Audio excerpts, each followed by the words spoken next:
listening to The Mountain Gardener with local expert Ken Lain. Mountain gardening is very rewarding, with a few Ken's tips, tricks, and garden shortcuts sure to turn your thumbs even greener. Now welcome back to The Mountain Gardener.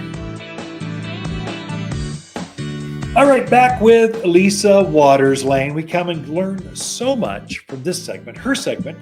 She just shares what's going on in her gardens, what she's been doing, what other folks are talking about, just sharing insider tips that she shares. So you get two perspectives, not just me, the mountain gardener. So Lisa, the mountain gardeness, goddess. Probably not. Maybe the sacred, sorry. I was going to say, lightning bolt's going to come down. Yeah.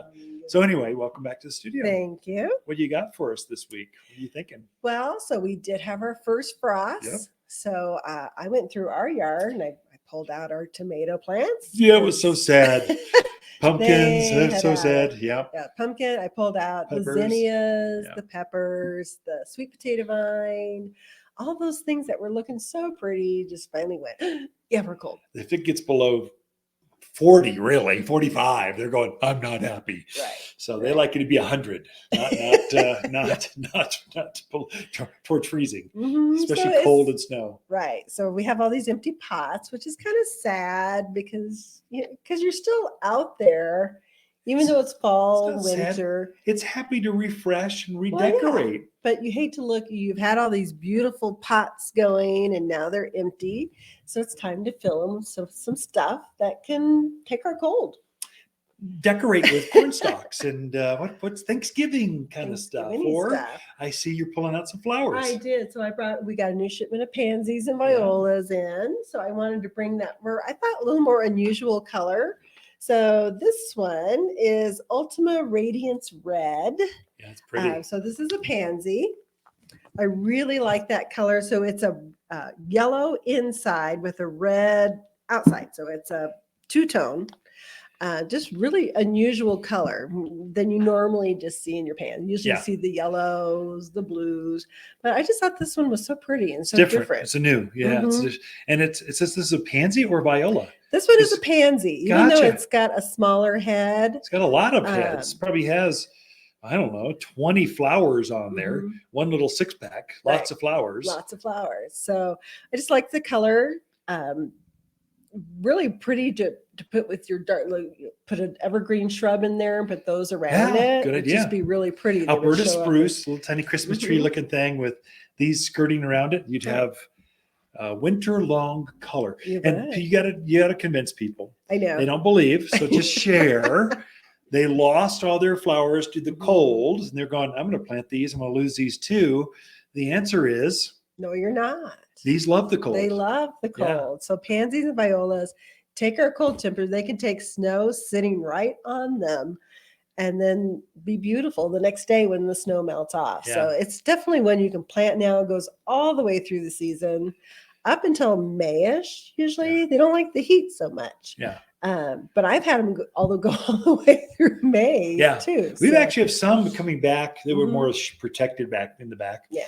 They're still going. It's been over a year. So they made it through. But most of them, we just tell you, they're not going to like summer. That's when you put your zinnias and your geraniums and your petunias. And they're going to be happy. Yeah, they are. So can I share something real quick just for folks that maybe don't know flower quality, size? How do you tell quality? Yeah. So obviously they're in bloom, they're actively growing, they're watered, they're not wimpy, laying over. Those basically, but the size of the container they're grown in has a lot to do with it. The soil mix, how long you hold on to it and root it out so it's fully rooted.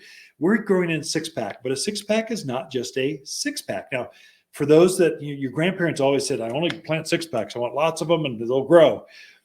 Well, they were really tiny cells, and there were 6 of them. So there's 6 plants in this little pack, a 6-pack, but there's different sizes of cells. So we're growing an extra large cell.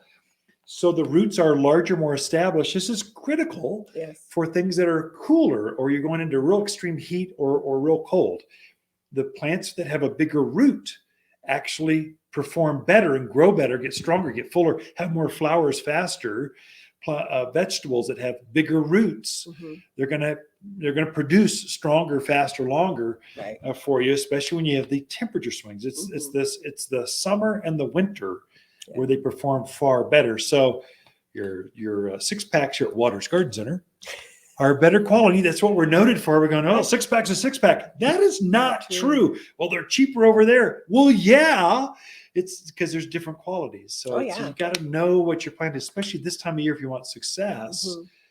Have a better plant and you'll have more success. Anyway, I go on my soapbox. When you pull these out, they have a nice root to them. Full. It's not some dinky little root that's going to go, It's fully rooted out in there. So it's going to do well. Whatever you do, stay away from pony pack. So there's one with 4 cells, itty bitty little tiny roots.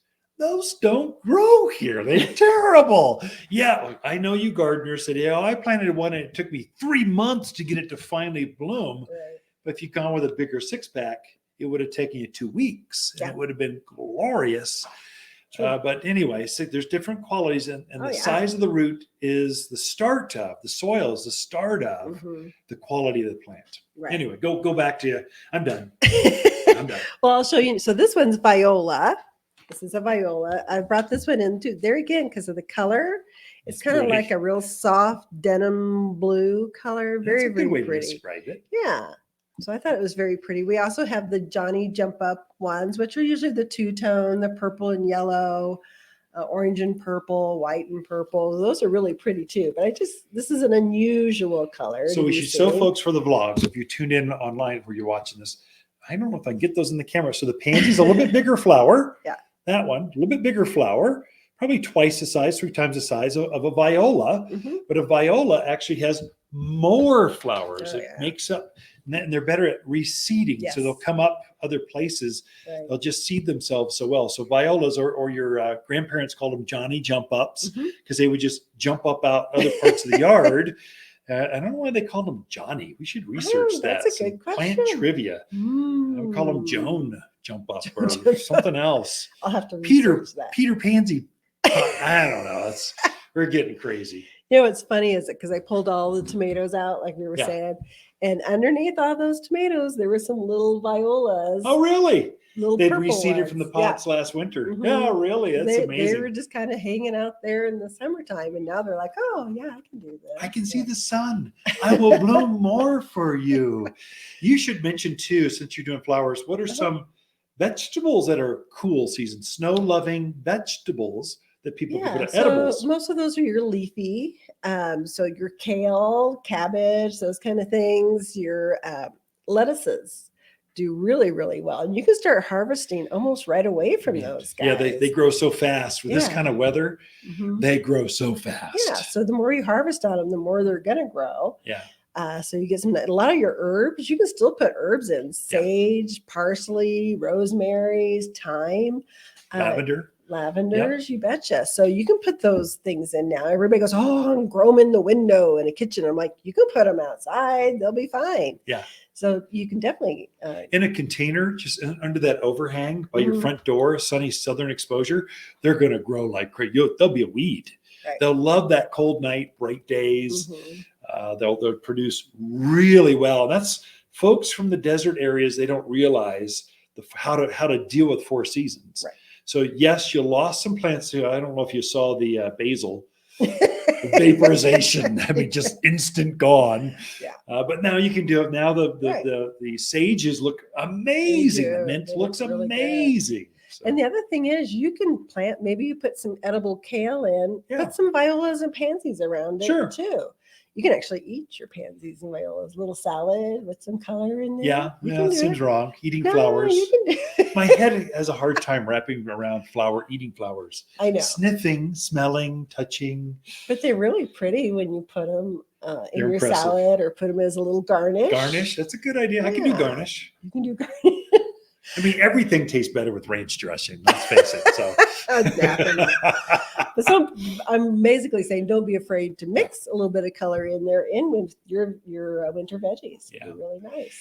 Well, thank you for the winter tip on flowers. So they got some dead things, some space. You can still plant and have color blooming, especially close to the house, the windows where you're going to look outside, sipping tea, watching snow come down. These guys are going to go, look at me, I'm cold, but I'm blooming. So Thank you, Lisa. Ken and Lisa Lain, the Mountain Gardeners. We'll be right back after this.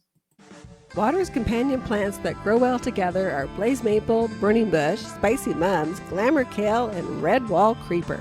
Water's red wall creeper is specially selected to dress up those miles of stockade fence. A mountain vine with rich green foliage turns fire engine red through autumn.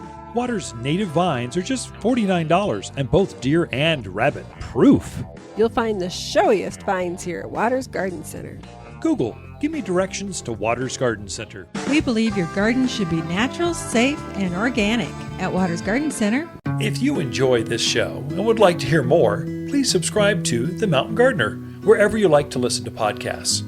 And if you'd like even more garden tips, tricks, and helpful advice, please check out my website at watersgardencenter.com for classes, videos, and more, or my online garden center at top10plants.com. Throughout the week, Lisa and I can be found here at Waters Garden Center in Prescott.